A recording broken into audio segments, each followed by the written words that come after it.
Alors, bonjour, j'espère que tout le monde se porte bien. Par la grâce de Dieu, je vais bien aussi. Donc, aujourd'hui, dans ce processus-là d'apprendre le logiciel A, nous allons apprendre comment combiner les données, comment combiner les données. Quand nous avons différents types de bases de données, on veut les combiner. Il peut se faire que on est analyste et on est au centre, on reçoit différents types de données, nous voulons les combiner. Par exemple, il peut se faire également que c'est des données collectées dans différentes régions également et nous voulons les combiner, avoir une seule base de données. Donc, c'est ce que nous allons apprendre à faire, la combinaison des données. Donc, avant toute chose, comme on le sait, il faudra avoir les données à l'intérieur avant de les combiner. Donc, comme on l'avait appris, on va aller exporter certains types de données qui vont nous permettre de pouvoir utiliser cette combinaison-là. Donc, j'utilise import dataset pour aller prendre mes données au niveau de mon ordinateur, par exemple. Donc, ici, je vais euh,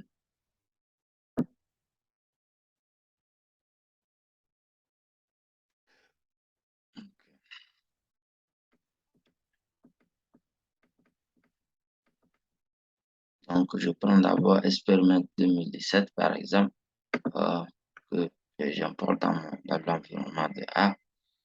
Hum, Je les importe. Donc, les données, par exemple, nous avons Experiment 2017, 20 observations, 5 variables. On va aller prendre une autre base de données. Étant donné qu'on fait la combinaison, il faudra avoir au moins deux bases de données. Donc, je m'en vais pour prendre une seconde base de données qui va me permettre de pouvoir faire euh, la combinaison des données sans souci.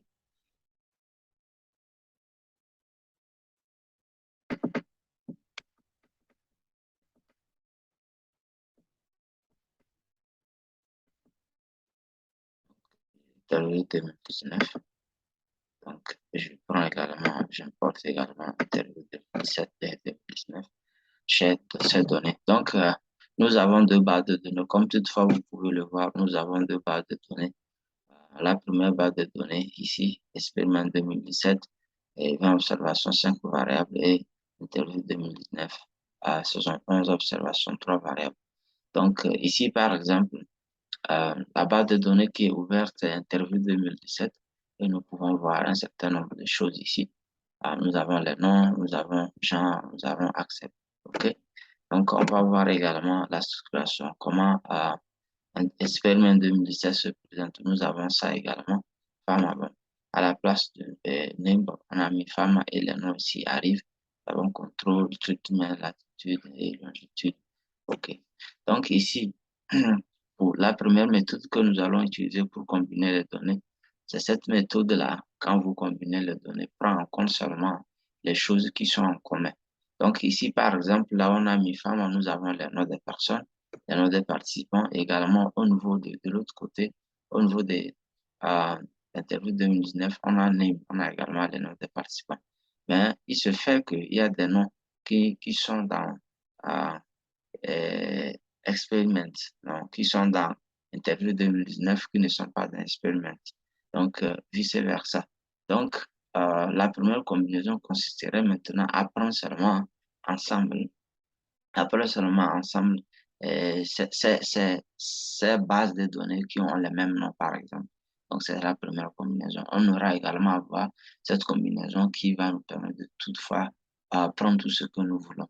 Donc, on commence par là, par exemple.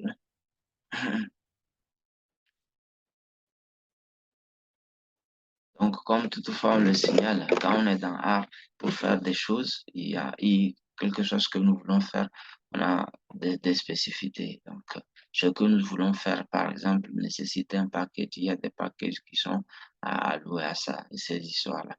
Donc, ici, nous allons essayer d'installer des packages. Ils sont déjà installés chez moi. On va les activer. Nous allons installer le package, par exemple, à dplyr et nous allons également installer le package TDAR.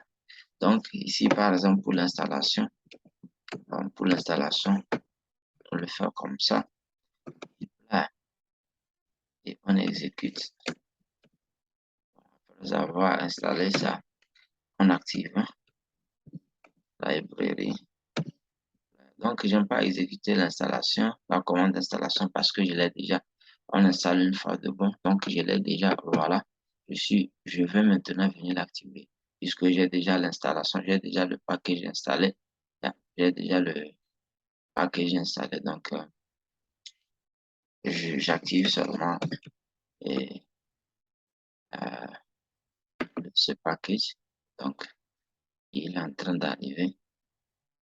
Donc, l'autre package normalement qu'il faudrait installer, que j'ai déjà également, que je ne veux pas installer. Donc, toutefois, vous pouvez les installer si vous ne l'avez pas. C'est Tati d'ailleurs, celui-ci également. Donc, et je vais normalement l'installer.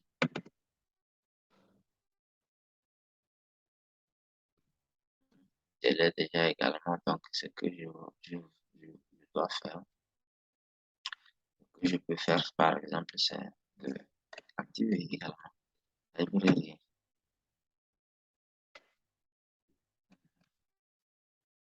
À partir d'ici également, je peux faire l'activer. Si je l'active,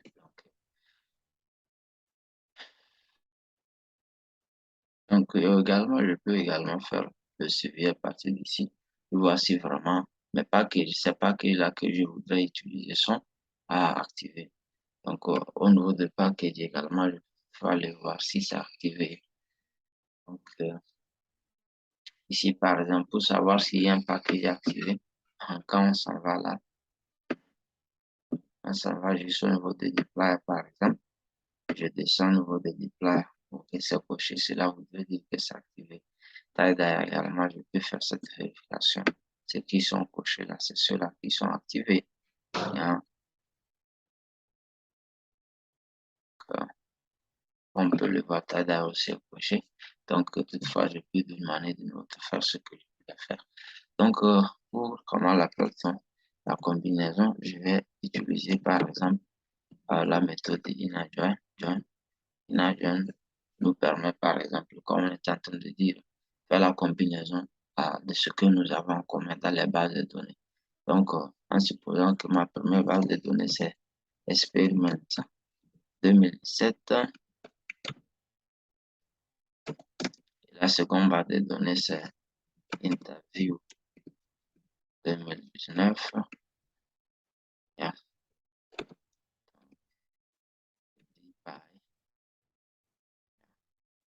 Et je prends maintenant ces variables-là qui sont communs dans le premier, dans le second, dans la première base de données, la seconde base de données.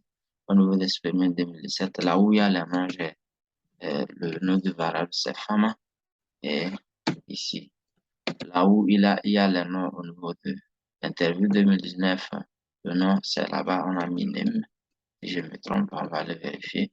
Donc, ici, OK, au niveau d'ESP 2017, nous avons Pharma comme variable name et là-bas, nous avons les noms.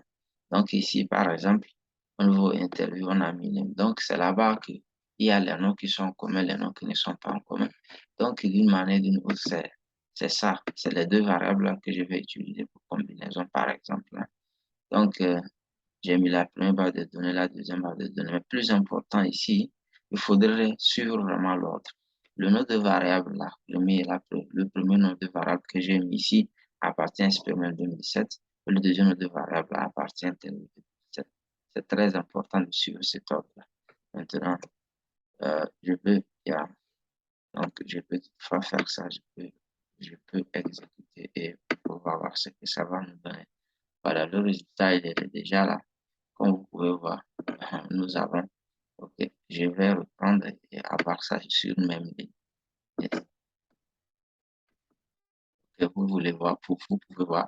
Donc, ici, comme vous pouvez voir, au niveau des expériments 2007, ça s'était arrêté, les variables s'étaient arrêtées à longitude. Bon, vous voyez, c'est la fin ici. Yeah, longitude, c'est la fin ici.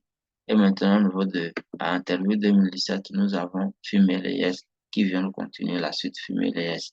Mais comme vous voulez voir, la base de données a été courte, 11. Parce que tout simplement, c'est ce nom-là qui se retrouve des deux côtés. Il y a dans la première base et dans la seconde base. Donc, ça, c'est ça. Donc, c'est une manière de combiner. On continue également. Cette manière de combiner qui peut tout prendre en charge, même les noms qui ne sont pas communs des deux bases. On va utiliser full join. Donc, c'est la même chose. On va également utiliser experiment. Experiment 2017, par exemple. Et maintenant, interview, interview en 2019. On va utiliser toujours. Comme c'est la même commande, simplement que c'est les mêmes, le même contenu. C'est seulement la commande qui change de inner join à full join. Donc ici également, je fais la même chose.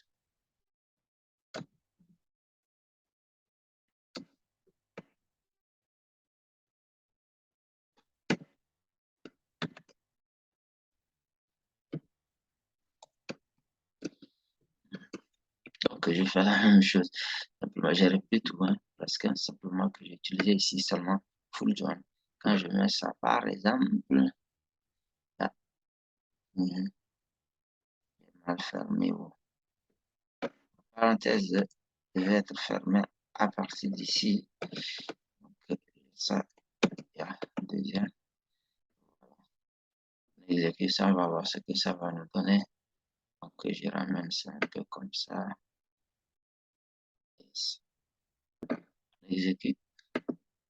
OK, vous voyez ce qui arrive maintenant avec Fusion. Il prend tout en considération. Donc, on essaie de comprendre un peu. Cela voudrait dire, par exemple, que la première base de données, les premiers noms, 1, 2, 3, les 4 noms, se retrouvent dans la première base de données avec les informations. Alors que la seconde base de données non, ces noms ne se retrouvent pas dans la seconde base de données. Si bien que les noms, les informations là, ne peuvent être complétées parce que la seconde base de données ne reconnaît pas ça. Donc, ça nous met NN non appliqué un peu partout. Donc, là où nous avons, par exemple, tout est là, du début jusqu'à la fin. Ça, non, là, se retrouve dans la première base et dans la seconde base. C'est pourquoi c'est complet. Donc, c'est ça. Donc, on voit également ici, on voit que ça, non, par exemple, se retrouve dans la seconde base de données. Il y a interview 2019, mais ne se retrouve pas au niveau de la première base de données. Donc, au niveau de la partie de la première base de données, ça va nous afficher non appliqué et prendre en considération seulement la partie qui est considérée pour la première base de données. Et donc, ça, c'est une manière de combiner dans full join et si on veut tout prendre en considération et inner join, comme on le disait, c'était quand on veut prendre seulement les bases de données, les deux bases de données, les variables qui sont communes aux deux bases de données, ainsi de suite. Donc, on va continuer toujours parce que ce tuto, c'est pour pouvoir apprendre comment combiner les données. Donc, il y a également des méthodes de combinaison où on combine par ligne ou bien on combine par colonne. Voilà. Donc, ici, par exemple, on va essayer de créer une base de données pour combinaison. Et on va l'appeler data combine.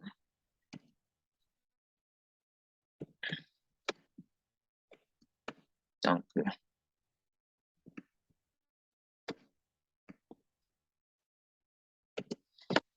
on va dire par exemple que l'âge,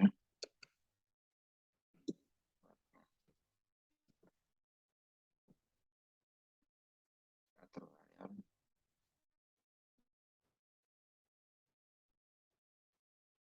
4 données, je vais dire. Maintenant, on ajoute ici aussi genre ou bien sexe.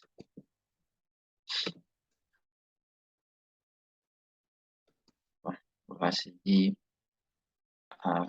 femme. On va prendre ça comme caractère. Champ des caractères.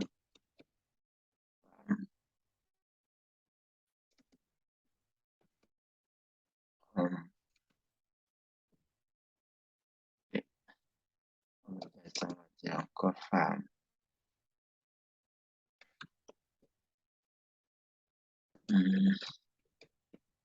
Et on termine également par femme.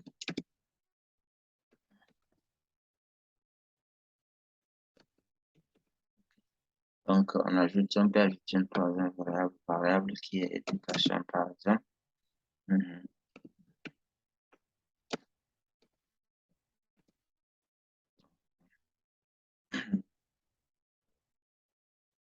va dire 1 pour primaire, par exemple, on va utiliser le chiffre de 3 pour tertiaire et 4 pour bien. Donc, et on revient à 4. Ici,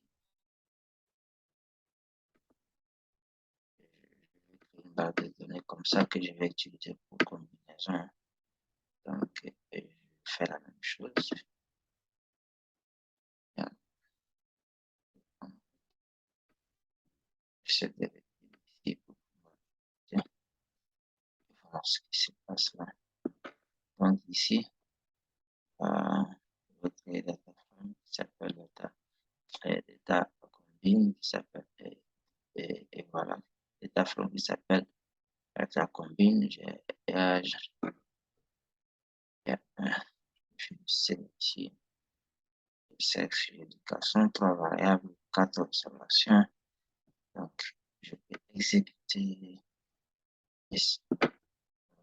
ça créer comme base de données déjà créé on va essayer de voir ce qu'on vient de créer voilà ce qu'on a créé comme base de données. Donc, on va reprendre une base de données semblable à ça. Donc, pour cette raison, comme c'est semblable à ça, on reprend carrément ça. On change seulement les valeurs. Ça. Donc, je reprends ça. Simplement, je change de valeur, je prends change de nom, on va dire data combine ou bien de données combinées de. Maintenant, je vais changer les valeurs à l'intérieur. 43, 53, 27, 24. Donc, ici, femme, homme, ça peut un peu répéter. Et tout ça là, c'est femme. Ok, et à la dernière position,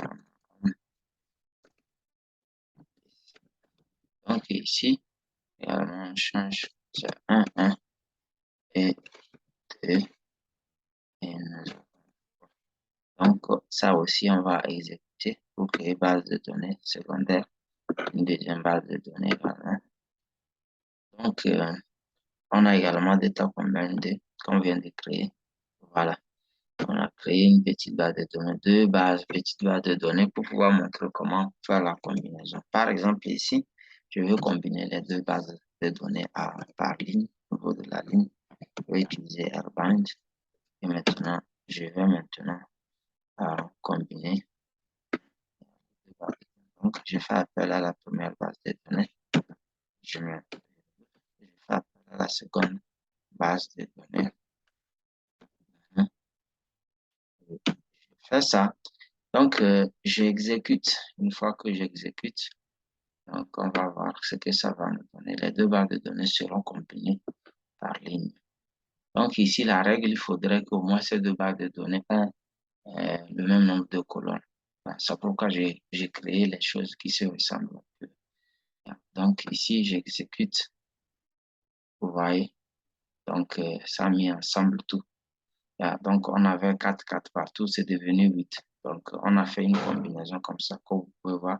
La première base de données, c'était celle-ci, et la seconde base, c'est celle-ci. Donc, elles ont été combinées. Elles ont combiné par ligne, au niveau des lignes. Maintenant, on reprend maintenant. On fait la dernière. On va les combiner par colonne. Donc, je reprends exactement la même chose. Donc, je prends le contenu que j'exécute. On va voir ce que ça va me donner. Voilà. Ça les a combinés par colonne. Donc, ce qui est au début vient s'ajouter avec ce qui est à la suite. Donc, c'est ça. C'est les différentes manières de pouvoir combiner les données. Une méthode très importante quand vous êtes au centre des données et vous voulez, par exemple, les combiner, avoir une seule base de données. Merci beaucoup. J'espère que cette vidéo va vous servir. Bien, prenez le temps de vous abonner si vous n'êtes pas encore abonné pour pouvoir avoir les notifications des nouvelles euh, vidéos. Et je précise également, si vous voulez vous faire former, vous voulez connaître l'art d'une manière superficielle, à la manière plus profonde, vous avez juste à nous contacter. Merci beaucoup. Bonne journée.